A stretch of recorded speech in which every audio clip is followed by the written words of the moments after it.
What's going on, everybody? Scalzitti here, and this is a simulation tip video. Some of the tips that I've kind of gotten myself going with recently to try to improve my game on simulation. Simulation is very difficult. The number one thing you have to remember with simulation is that you will suck for a while.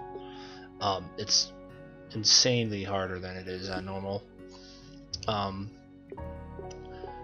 And any of the other difficulties, even simulation swinging straight up and down is way easier than doing it the straight simulation way where you have to always play a draw or a fade.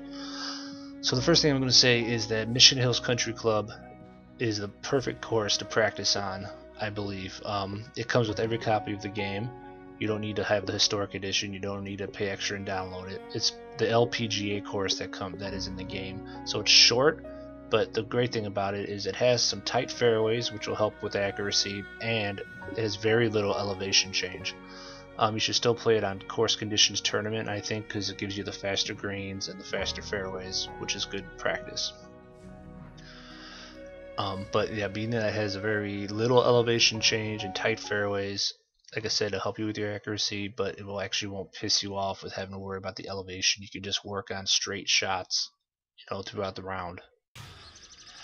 So the first thing that you should always do, I think, is take a practice swing and make sure that your practice swing is a good swing, just like real golf. If you're golfing for real and you take a bad practice swing, you're not going to hit the ball. You're going to take another one, and if that one's bad, you're going to take another one until it feels right.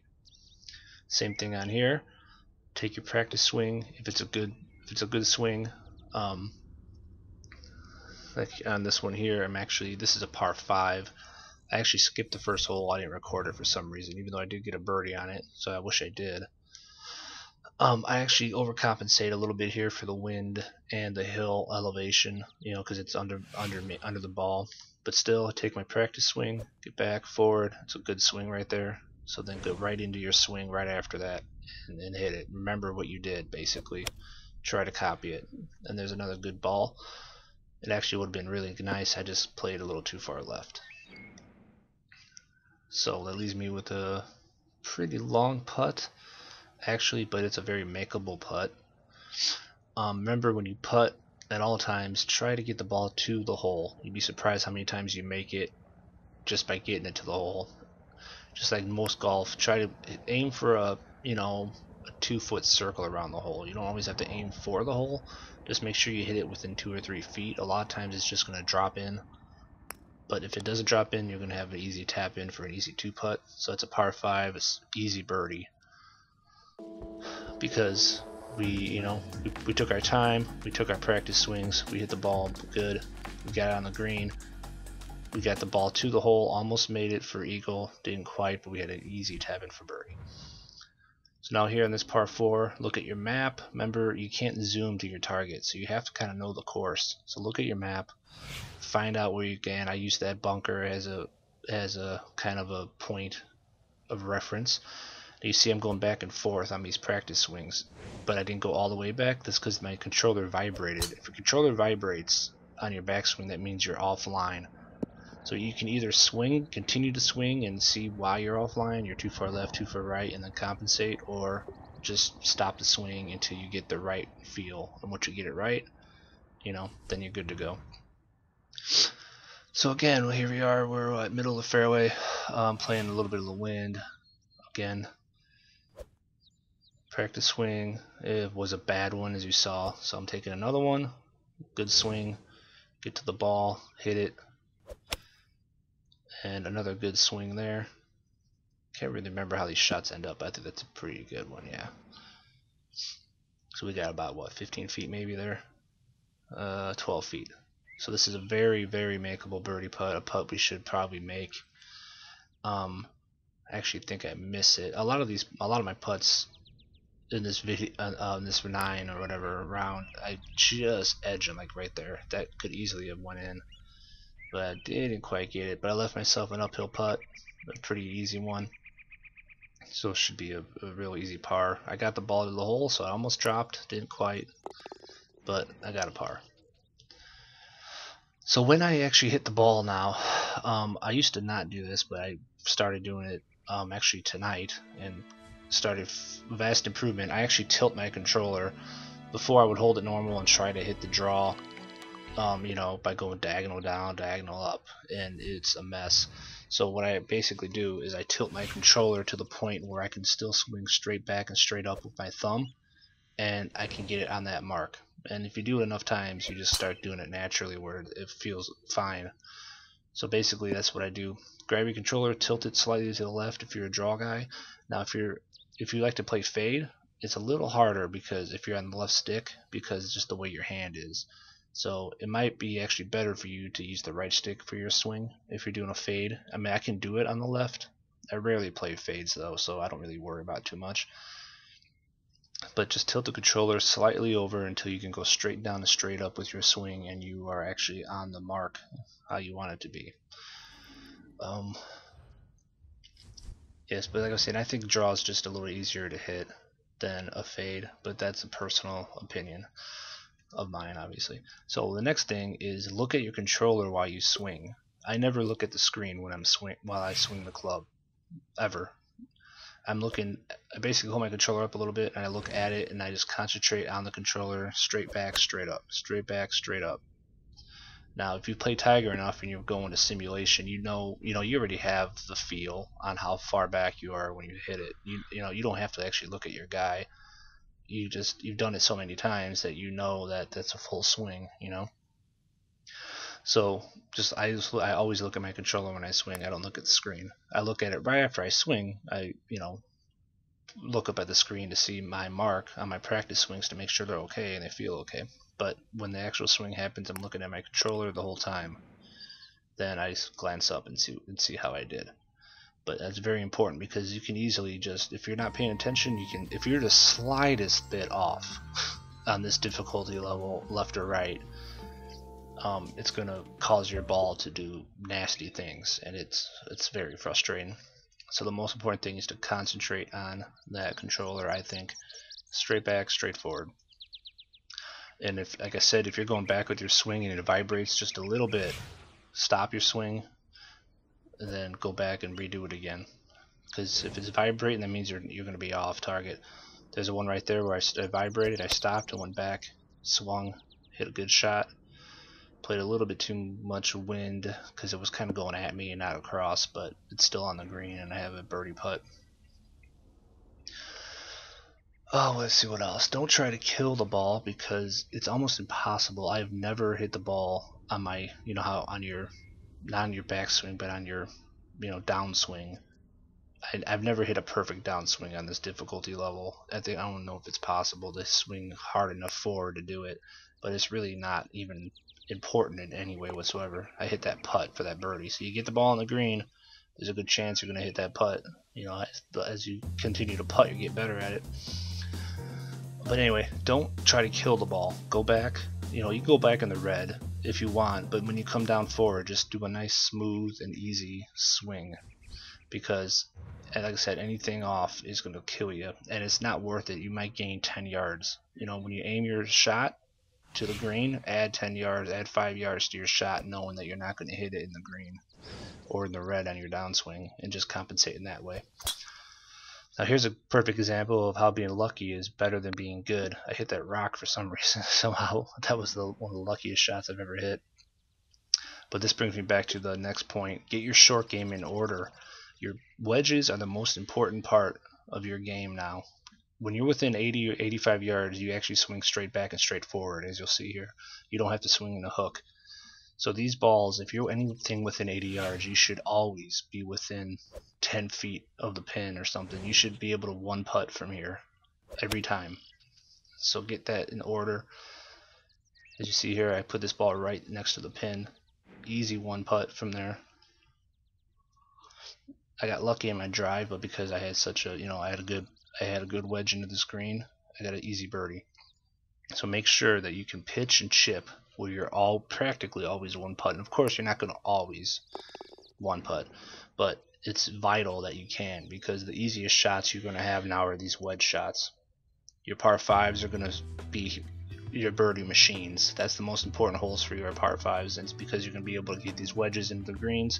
You're going to get it tight on the pin, If you're just off the green for some reason on your approach shots, you know, and you have a 20-foot pitch, that ball should be on the pin practically every time. So keep practicing those wedges until you get them down. It's very important. The other thing is that leave yourself uphill putts on those pitches and wedges. Try to always leave yourself an uphill putt if possible. On the long shots, it's much harder to do that now because you can't zoom to the target, but you can do it on your wedges, you know, your little chip shots and stuff. You can kind of tell how the green's going. If you're not going to make it, you know, make sure you leave yourself an uphill putt. Okay, let's see what's going on with this one.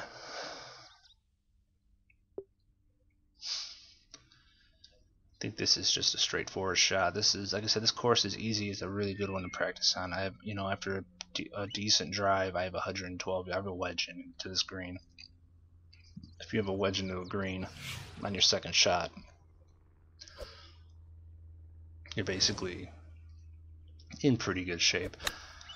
You know, I think I actually hit this one a little short. Yes, I did. Okay, so now here's another one. If you can putt. I could have chipped that. There's no pin in. There's no reason to really chip that ball unless you're just awesome at it. But it's always better to putt these balls, I believe, off the green like this because it's much more accurate. You know, a lot of times you're going to make them. I didn't make that, but I put it about, what, 2 feet from the pin, where you could easily, at times, hit a bad chip. It can run down away from the hole, leave you 6-7 feet. If you miss a putt from off the green like that and you're a pretty good putter, you're basically always going to make the next one. So if you're just off the green, putt the ball, don't chip it. Unless, like I said, you're just really good at chipping, then I guess ignore that. But for me, putting is always the better option for the most part. Obviously, some shots are harder to putt than others, but if it's a shot like that, that was an obvious putt. Now here's where I screw up. To play smart is really the number one thing. Now here's a perfect example. This pin is on the very right side of this green. I never should be aiming for this pin because I was getting cocky because I was 4 under. I was playing well, but this was a horrible idea. I have all that green on the left to work with. The only way I'm going to hit this where I'm really aiming it and trying to hit this pin is if I hit a perfect shot. And as you see in the swing, I was a little bit off, and the top of it went to the right, and I completely missed the green. And I had all that green to work with. I should have aimed it probably at the pin and then just got it on the green and putted the ball. But because I'm pretty good with my wedge, like I said, it's very important to get your short game in order here. I'm able to put the ball right by the pin and get an easy up and down, and I still got a par without really bothering, without screwing myself. So it ended up being okay, but I never should have been aiming for that pin. It was over a bunker. There's no real benefit to it. You're not going to be able to hit pins and greens, you know, you're not going to be able to aim for the pins like you used to on Pro and Tour Pro and all that shit, because you just can't zoom into the target. It's a lot harder, and your swing is much harder. Now here is a major thing for me too, is take advantage of par 5s. If you watch golf at all, par 5s are where you're going to score. A lot of par 3s and par 4s on this difficulty level are hard to birdie. So what you want to do is take advantage of the par 5s. You should be birdieing par 5s like crazy. Here's a perfect example. If I was playing on an easier difficulty level, I would have took a driver and tried to wrap that around and draw that ball and just kill it for some reason, because you know, that's how I am. But it's a par 5. Is it much easier? I just hit a 3-wood and got out in the middle of the fairway. So now I'm sitting here in the middle of the fairway. I'm 268 away, or 270 away from the pin. After hitting a 3-wood off the tee, instead of trying to be a stud and hitting a big draw around the corner. So now I'm looking at my ball. Make sure play smart. I have a perfect lie basically in the middle of this fairway. I could hit a 3-wood. I could hit a 1-wood basically with the lie that I have. I took a practice swing. I went back down, looked at the lie, made sure it's good. Didn't switch to anything else. So this is worth hitting a driver off this fairway. If I had a shitty lie there, I probably would have hit a 3-wood. laid it up and just got up and down for a birdie, most likely. But I was able to hit my driver because I had a good drive to begin with. I played smart, got my driver out, hit it right up the middle between the bunkers because I had a perfect lie. So I took advantage of it and left myself with an eagle putt that I should have made, but I believe I missed. But I have a 16-foot eagle putt, which should have went in. But of course I edged it like I did most of my putts this round. I was a little off. So I'm still gonna get an easy birdie here. I made sure I got to the pin, got to the hole with that eagle putt. You don't want to leave an eagle putt short, but I didn't kill it, so I had 4 feet back, easy birdie, and we're 5 under on the front, and it's a pretty good round so far.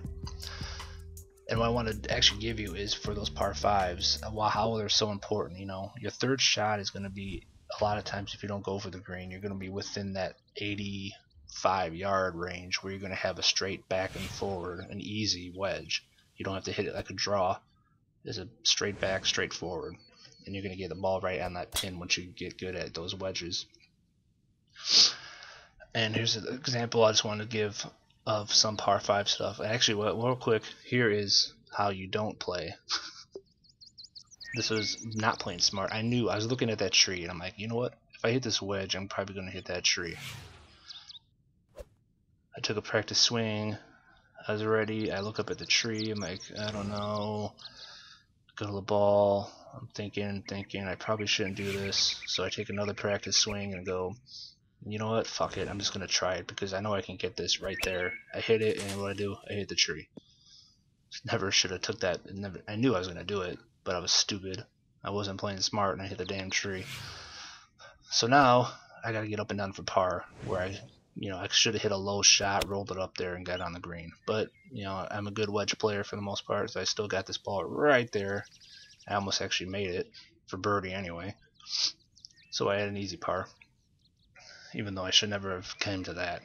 I knew it was a bad play, but I did it anyway. Stupid. Alright, so anyway.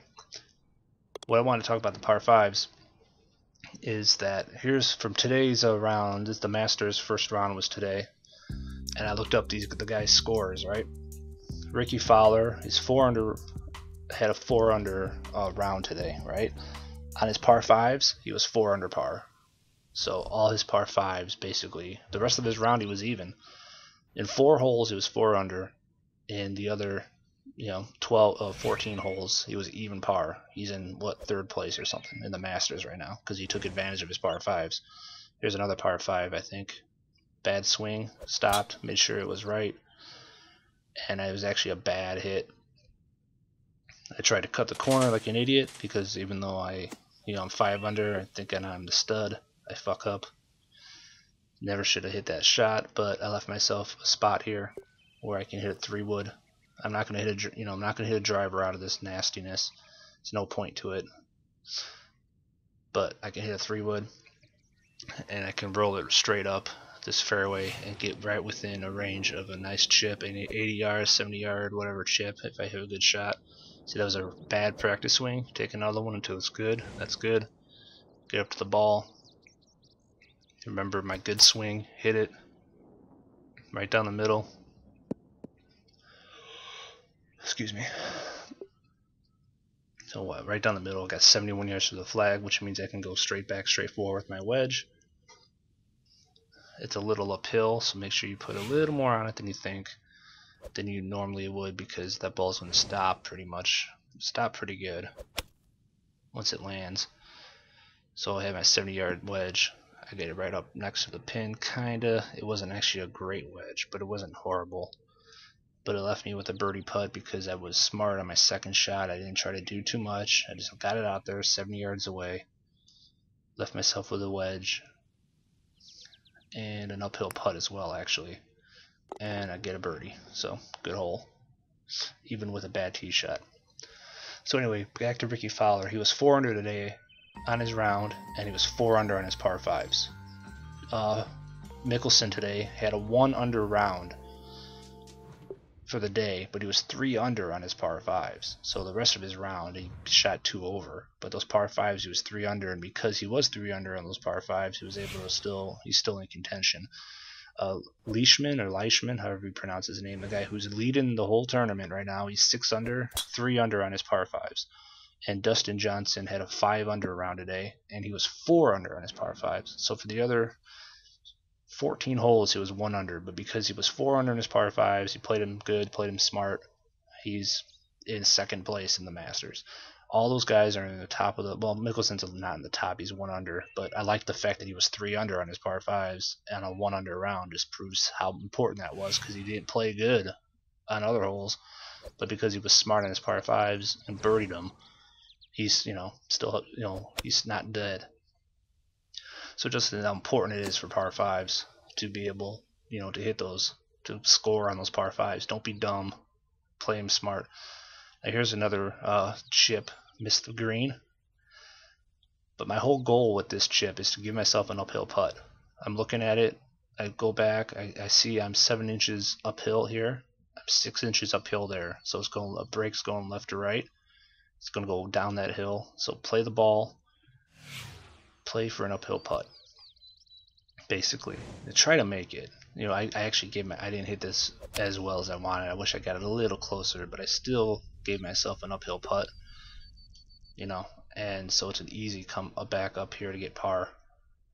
It was so I made myself, miss the green, but I'm going to get a par without a problem.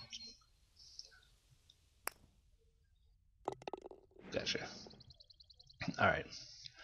So anyway, that's some tips that I have for this game. Basically, in the beginning, you're going to be bad. When you hit your ball, take practice swings. Don't hit it until you take a good practice swing, just like real golf. Don't try to kill it, because you're never going to have a perfect downswing anyway. So, and the slightest mishit is going to cause massive accuracy errors. There's no point in doing it. So take the ball, take a nice easy downswing, add 10 yards or 5 yards to your shot. To compensate for the fact that you're not going to have a perfect downswing. When you're hitting the ball, tilt your controller sideways so you can go straight up and down and be on the draw path, or tilt it the other way to be on your fade path. Don't just swing diagonally by holding it normal. It's much, much easier to tilt it gently and go straight up, straight down with your swing and just be on the right swing path. That's how every shot I took on this round was. If it's vibrating on your backswing, stop and just stop it and do it until it's right. You know what I'm saying? Get your short game in order. This is a horrible hole, by the way. I don't even want to talk about it. This is a perfect example of being an idiot. Before I hit this shot, I thought I was still in practice. I thought I was still in practice swing. You see, I go in practice swing here and I swing to get my timing right, and then I hit the button, and I actually in my head still think I'm in practice swing because I just swing gently again and I hit the ball right in the fucking bunker. It's embarrassing. But you know what? Play smart. Don't be an idiot. What else was I doing? Yeah, leave yourself uphill putts. Putting is much harder now than it was before. You don't have your putt preview, the most overpowered thing in the game, basically, to rely on. If you have a hard downhill putt, it's going to be tough. So leave yourself uphill putts when you can, and that all goes into your short game being in order, basically. Make sure you can hit these good short game shots. That was a pretty bad bunker shot, but I still make the putt somehow. Play smart. Go for middle of greens. It's tough to hit pins. Putt when you can. It's much harder to fuck up a putt than to chip if you're off the green, just barely off the green. And take advantage of par 5s. Those are some tips that I've been using, and I've been improving my game drastically on this difficulty level. I was shooting 4 or 5 over on this difficulty level. I can shoot 17 under on Tour Pro, if I just concentrating. And I was shooting 5 over on this level. By just doing some simple things and playing smart, you can improve your game drastically. Alright, so thanks for watching, everybody. I hope these help a little bit, and please check out my channel. I got a whole season walkthrough going on, plus I have a country club with all the guys. We're doing alternate shot videos and a whole bunch of fun stuff on there. So check them out, and thanks for watching, and see you all in my other videos. Take care.